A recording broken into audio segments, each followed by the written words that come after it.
Bismillahirrahmanirrahim. Kita lanjutkan pelajaran kitab Tijan Ad-Daruri, kitab yang menjelaskan tentang ilmu tauhid. Bagian mana?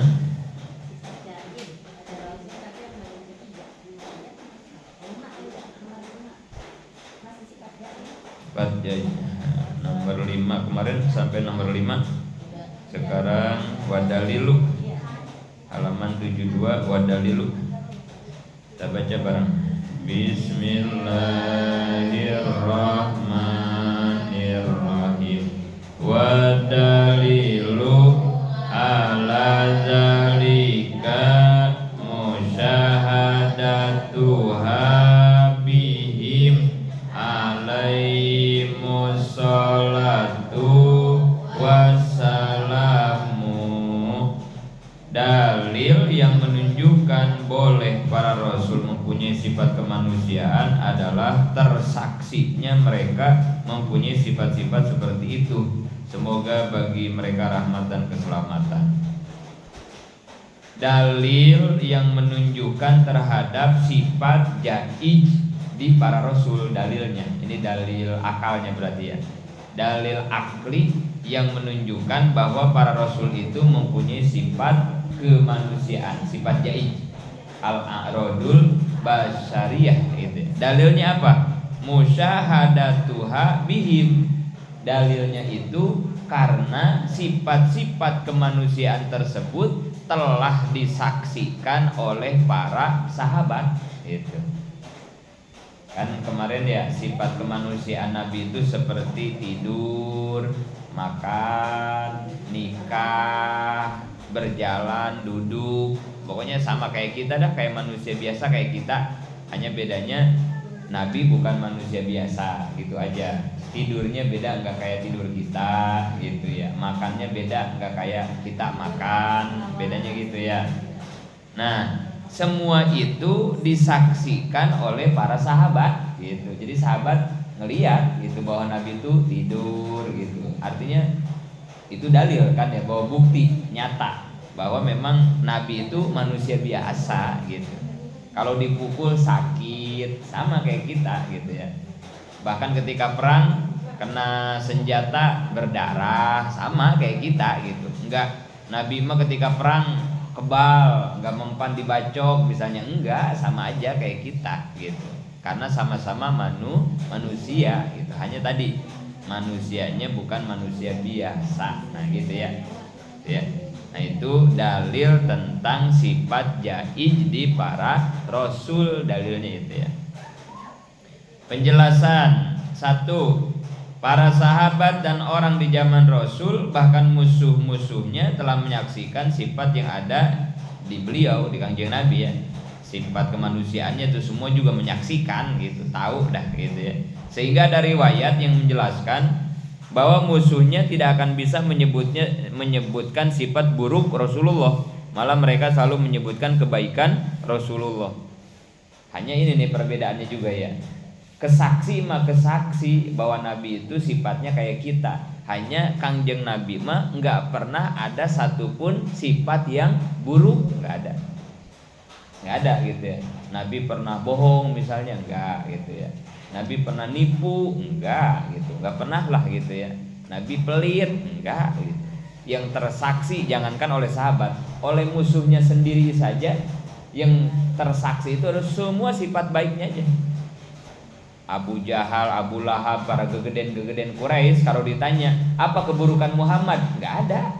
Emang dari mulai kecil, dari lahir sampai dewasa, sampai jadi nabi, jadi rasul, yang mereka saksikan adalah sifat-sifat kebaikan gitu.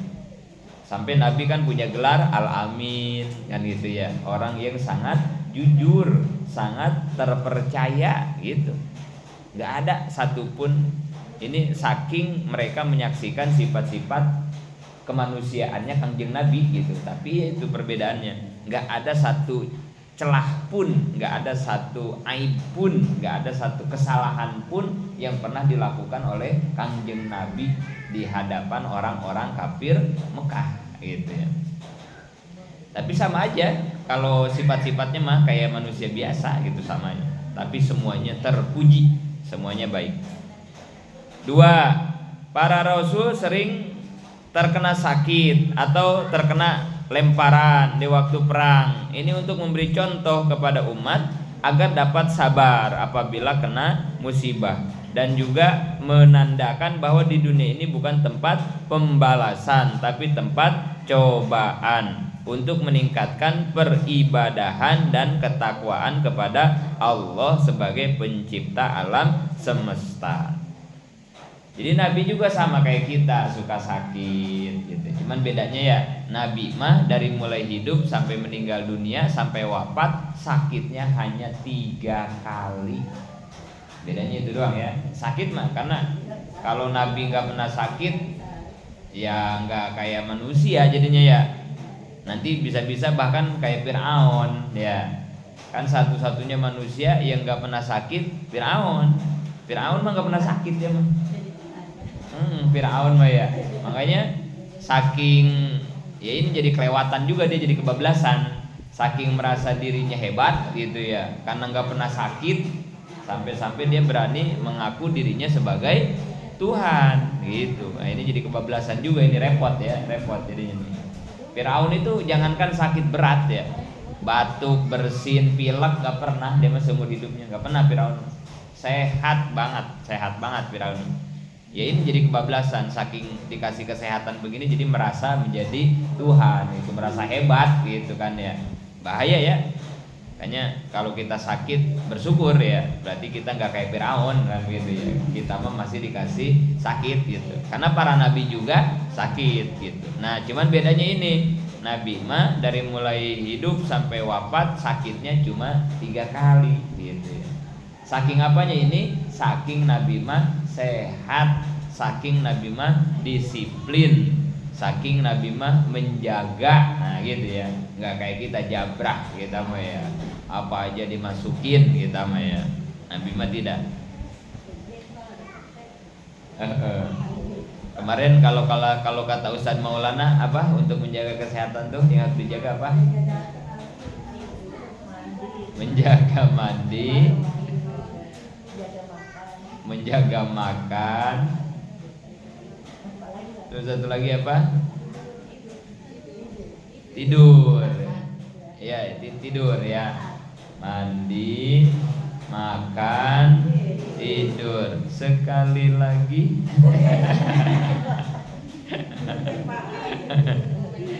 Itu doang yang ingetnya ya dari Ustadz Maulana tuh ya. Coba diulang. Aduh. Sama jamaah ya itu udah ya. Alhamdulillah, makasih banyak ibu-ibu semua yang kemarin ya sudah mensukseskan kegiatan Isra Mi'raj ya. Walaupun hujan dari malam sampai pagi ya. Alhamdulillah pas acara mah berhenti, alhamdulillah ya. Jamaah juga pada datang gitu ya. Alhamdulillah. Oh, ibu kemana? Innalillahi. Oh. Siapa lagi yang gak hadir? Ibu aja berarti. Alhamdulillah ya. Itu karena ada halangan itu mah ya, ada kematian. Kemudian tahun depan kita bisa melaksanakan lagi, sehat panjang umur kita bisa melaksanakan lagi ya. Alhamdulillah. Dan itu menjadi syiar ya, syiar pondok pesantren kita, syiar majelis taklim kita. Marani, Masiti semuanya ya yang nyiapinnya berbulan-bulan ya. Kalau kata Teh Gina katanya kenapa acaranya cuma sampai Johor katanya. Teh Gina mah katanya Isra Mi'rajnya pengen 3 hari 3 malam katanya. Padahal sampai Johor kita udah capek banget ya. Kalau 3 hari 3 malam mah gempor gitu. Alhamdulillah.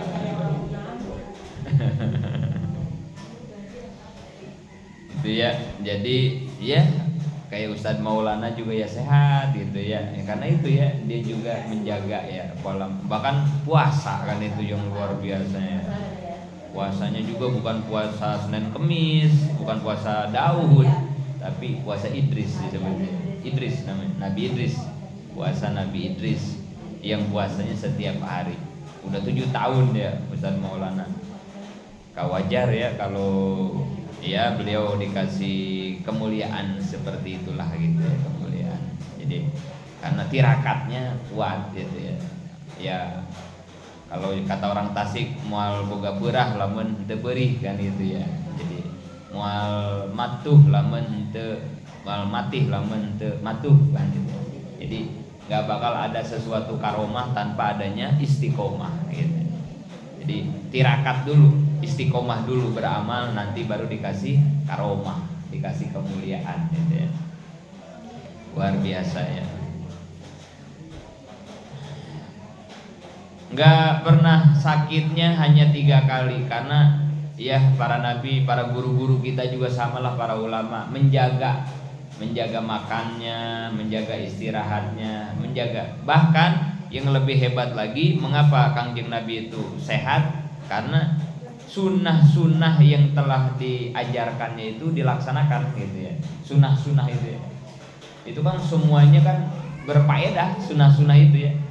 Kenapa kalau tidur harus miring ke kiblat? Nah itu kan sunnah-sunnah Nabi itu ya. Karena ternyata paru-paru kita itu sangat bagus kalau tidur kita posisinya miring kayak mayit di kuburan gitu ya.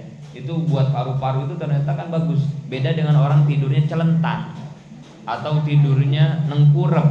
Nah itu ternyata kurang bagus gitu ya. Bahaya tidur-tidur gitu ya.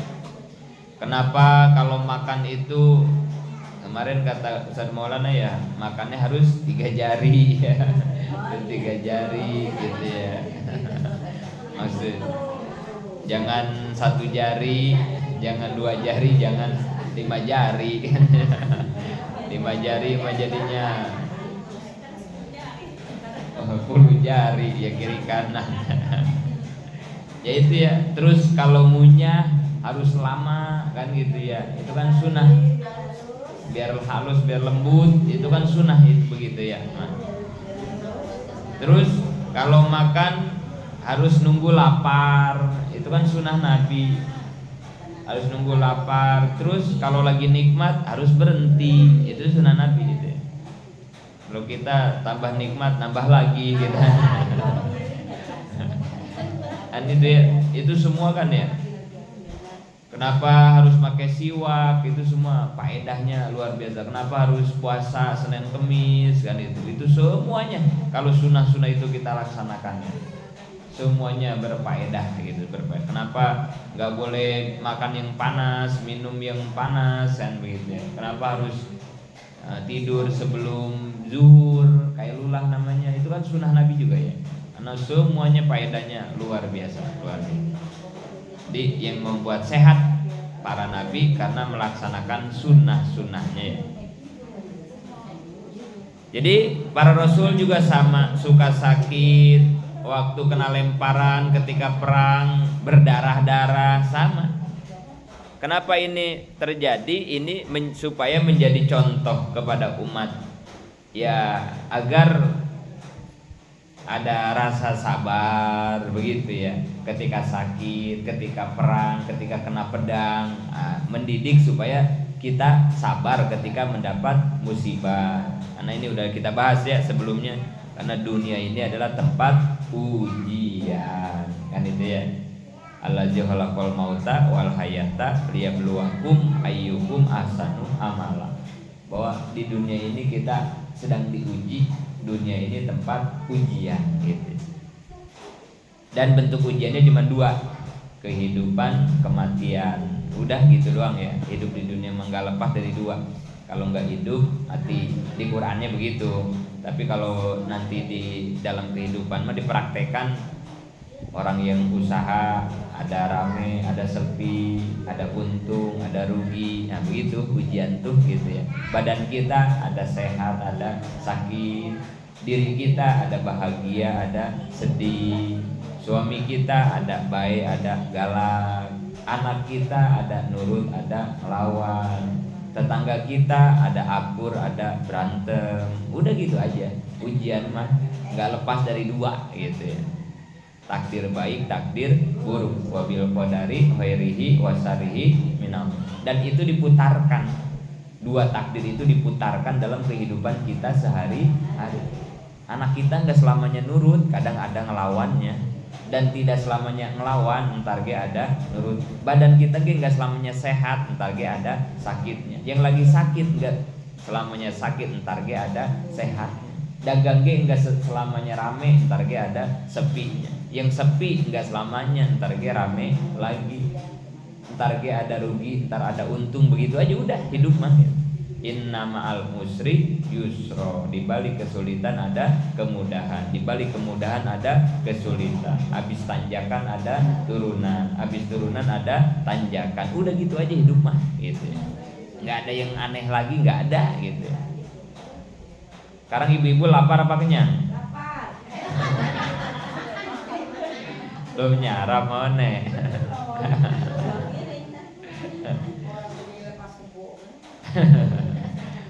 Jangan biasain Mone, kalau mau ngaji harus nyarap dulu. Pokoknya biasain kalau mau ngaji harus nyarap, karena kita mau ini kan, mau berpikir keras kan itu ya. Jadi kalau nggak nyarap nanti oleng kita jadinya. Nyarap dulu, kalau mau ngaji harus nyarap, biar mikirnya husuk gitu ya. Kalau nggak nyarap jadinya lapar kan itu ya. Aduh, mikirin pelajaran, mikirin makan jadinya kan. Sekarang kita lapar atau sekarang kita kenyang. Yang sekarang kenyang berarti kita tinggal nunggu apa? Lapar kan ya. Sekarang kita kenyang nih. Kan abis ini ntar lapar kan ya. Udah lapar terus kita makan. Udah makan jadi kenyang. Kan itu ya. Kita lapar, makan, kenyang. Udah beres kenyang, lama-lama lapar lagi. Udah lapar, makan, kenyang. Kan begitu aja hidup kita tuh ya. Kenyang lapar, kenyang lapar. Tapi kita menghadapi dua fenomena realita kehidupan itu gimana? Kita ngadepinnya gimana? Ngadepin lapar sama kenyang kita gimana? Kita menyikapinya, menghadapinya gimana? Ini kan dua realita ya, yang terjadi dalam kehidupan kita yang kita tidak bisa menghindari ya. Lapar dan kenyang. Ini salah satu contoh takdir aja ya. Jadi kita itu dikasih takdir, kadang lapar, kadang kenyang. Tapi kita nyikapi lapar sama kenyang gimana? Selama ini gimana? Biasa aja maksudnya. Iya biasa aja kan ya. Lagi lapar biasa kita tuh ya. Lagi kenyang juga biasa kan ya. Nggak ada kita lagi lapar teriak-teriak, gua lapar, enggak ya. Santai aja ketika kita lapar. Paling kayak kita nyeduh mie gitu kan ya. Mesen seblak atau nyari sambal sama jengkol, santai aja kan ya. Kita menyiapkan sesuatu untuk menghilangkan lapar kan gitu ya. Terus udah makan, kenyang, sikap kita gimana? Udah kenyang? Yes, biasa aja kan ya. Gua kali udah kenyang lupa daratan, ini gua udah kenyang, enggak ya. Kan kita bisa menyikapi dua takdir itu dengan sikap kita yang santai aja kan begitu ya. Biasa-biasa aja, enggak ngaget. Wah, kenapa ya gua lapar? Enggak kan? Biasa aja gitu ya. Nah, hal itu harus kita praktekkan kepada semua takdir-takdir Allah yang lain. Harusnya begitu. Kenapa ya? Ini kok dagang sepi amat, gak usah ngapa-ngapa. Kan kemarin rame dagangnya. Berarti kalau udah rame nungguin sepi. Kan begitu takdirnya ya. Gak usah ngapa ya, gak usah ngapa-ngapa. Orang kita habis lapar kekenyang aja, ngapa ya gua kenyang? Gak begitu. Udah kenyang kelapar juga, ngapa ya gua lapar? Gak begitu ya. Santai aja. Nyikapin takdir kan begitu gitu ya.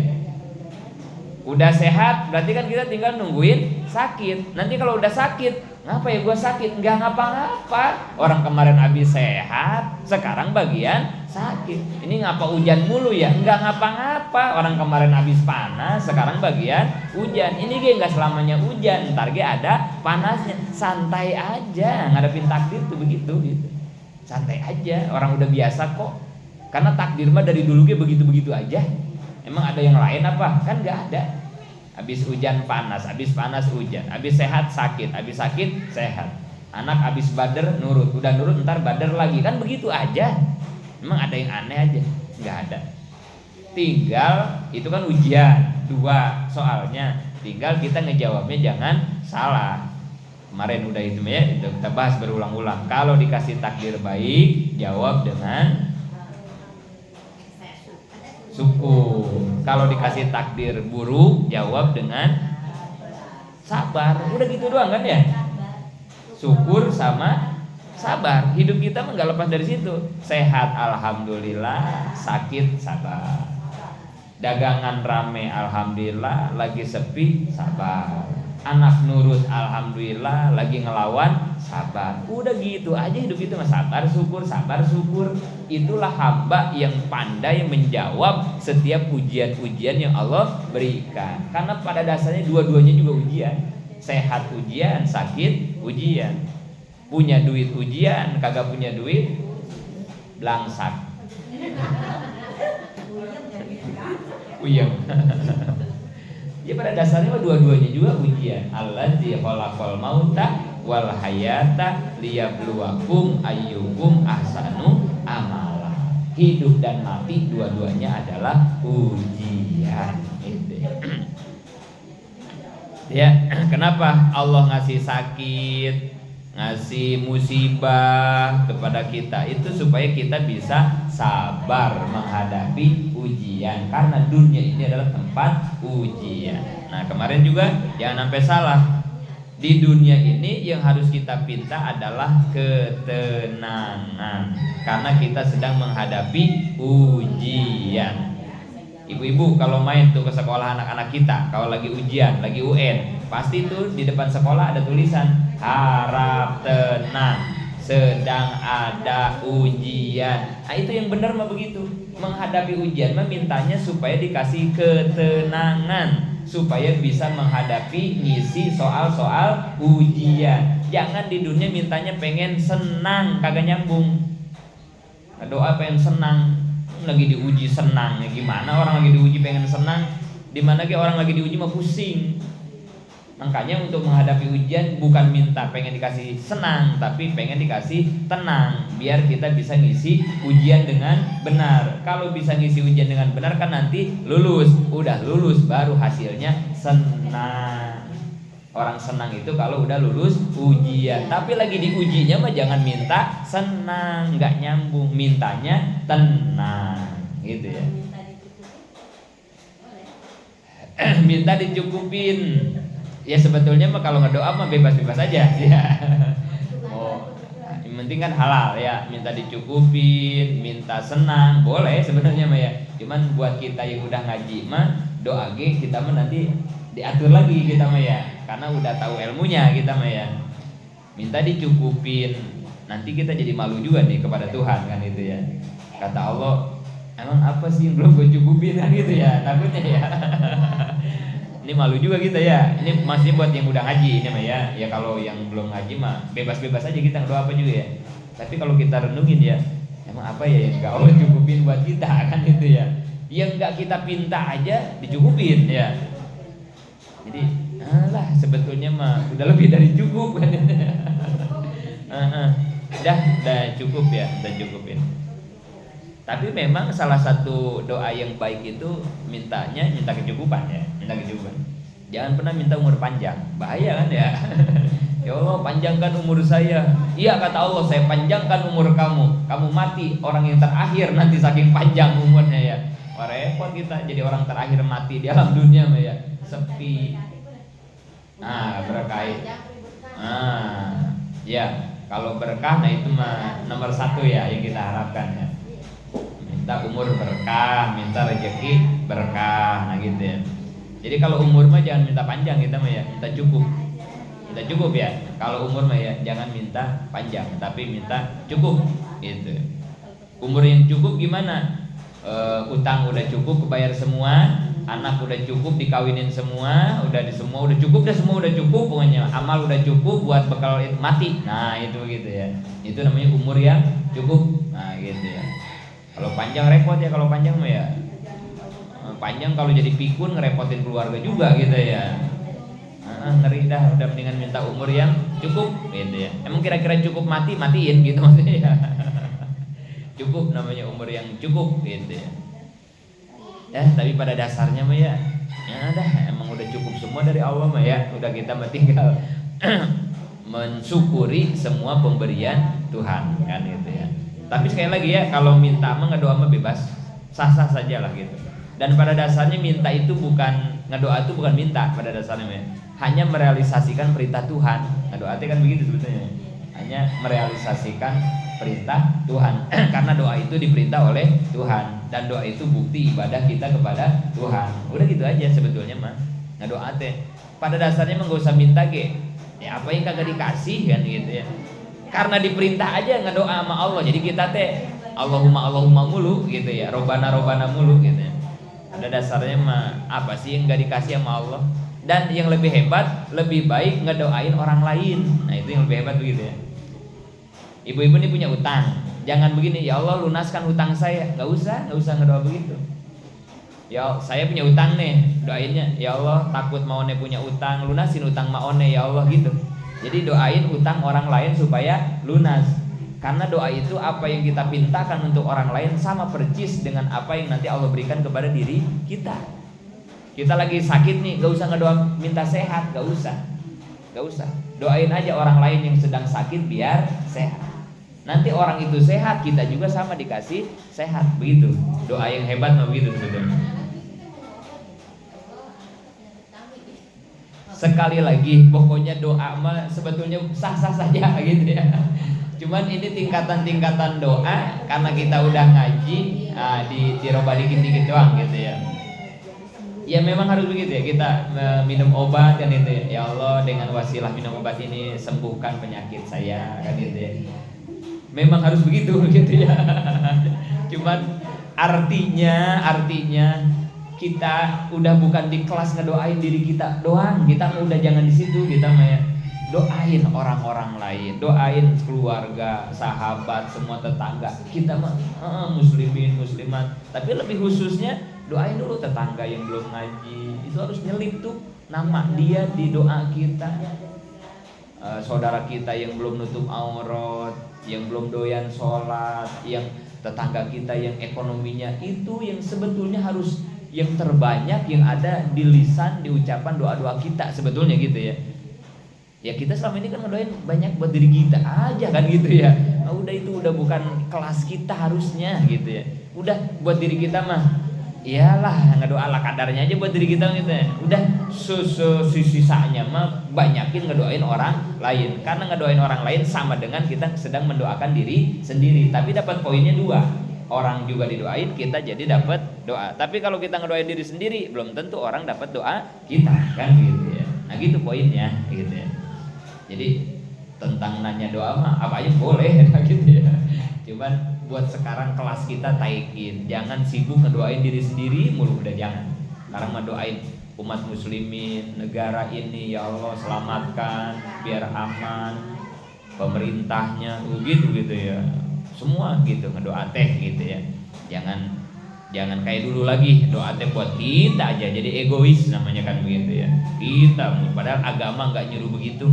Doakan saudaramu, doa yang kau berikan kepada saudaramu itu sama seperti engkau mendoakan diri kamu sendiri. Kalau kamu pengen lunas hutang, doakan saja saudaramu yang punya hutang agar hutangnya lunas. Maka nanti dia dilunaskan, kamu juga akan dilunaskan. Gitu cara ngedoa ya.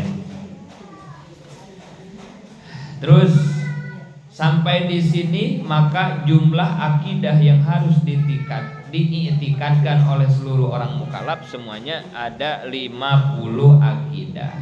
Jadi ibu-ibu alhamdulillah nih selesai sudah pembahasan tentang 50 aqaidul iman. Sampai di sini beres sudah nih ya.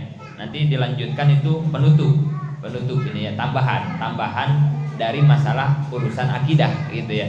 Tapi sampai di sini udah beres ini. Alhamdulillah ya. Kajian kita tentang kitab Tijan, tentang ilmu tauhid, tentang aqaidul iman yang 50 selesai sudah sampai di sini. Mana yang 50? 20 sifat yang wajib di Allah. Yang 50 itu ya. 20 sifat yang wajib di Allah. Kita baca.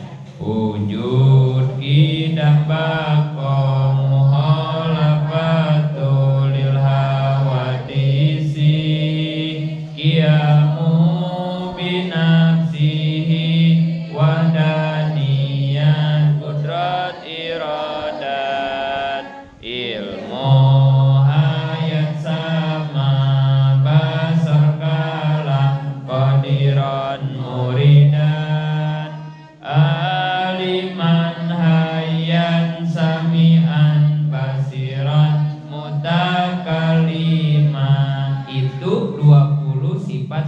wajib di Allah 20 gitu ya. Kemudian 20 sifat yang mustahil di Allah 20 juga ya. Adam hudus fana mumasalah lil hawadisi ihtiyaj ta'adud aju karoha jahal mausoma ama abkam ajijan karihan jahilan maitan asoma akma abkama.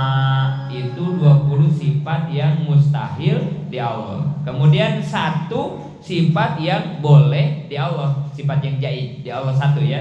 Fi'lu kulli mungkinin autarkuhu. Itu satu tuh sifat jaiz di Allah ya. Fi'lu kulli mungkinin autarkuhu. Kemudian 4 sifat yang wajib di para rasul. 4 sifat wajib di rasul 4 ya. Sidik, amanah, tabligh, patonah. 4. Sidik, amanah, tabligh, patonah. Kemudian sifat yang mustahil di rasul juga 4. Kizib, hianat, kitman, biladah. Nah, 4 juga tuh ya. Kijib, hianat, kitman, biladah. 4. Kemudian yang jaiz, sifat jaiz di rasul 1 juga ya.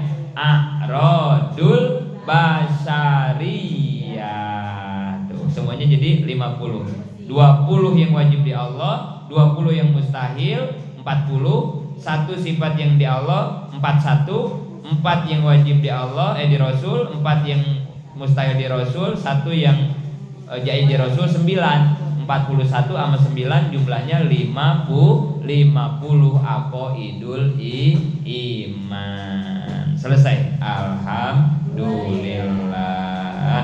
Tinggal nanti kita lanjutkan penutup. Nah, tinggal dikit lagi ini mah ya. Nah, ini yang 50 mudah-mudahan sama Ma One ntar di rumah diapalin ya, sambil ngelepas kebo diapalin. Ntar kita adain ujian ya, kita bikin ini soal ujian. Ya Ma One ngapalin apa kagak nih, ntar bisa apa enggak nih, kita tes satu-satu. Bi boro-boro ngapalin ginian. Pak Bulit pohodei. Tapi nggak apa-apa ya, kita baca lagi, kita ulang, kali aja ada yang nempel ya. Karena ini mah wajib hafal, wajib tahu gitu ya, wajib tahu. Alhamdulillah sampai di situ. Nanti kita lanjutkan penutup khotimatun. Mudah-mudahan manfaat. Amin ya Allah ya rabbal alamin.